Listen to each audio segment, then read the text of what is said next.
How to fix Android camera not working. Hi everyone, welcome back to our channel.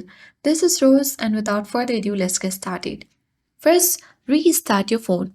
Hold power button on your device and swipe towards restart. Sometimes a simple restart can often resolve minor glitches with your camera.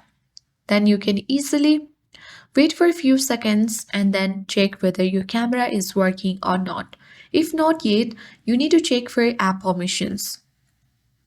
Long press on your camera icon, select the I button.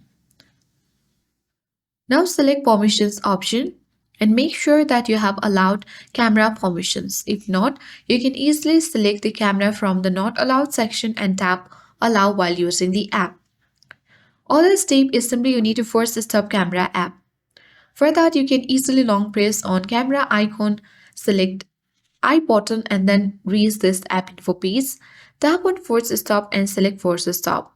Exceptions may occur if an app is force stop. Now try using the camera app and check if it is working or not. If the camera still doesn't work after trying all of this, it might be a hardware issues and you may need to contact the manufacturer or visit a repair shop. So that's all for today. I hope this guide was helpful. If it was, then do like, share, comment and don't forget to subscribe. Thank you for watching and I'll see you in the next video.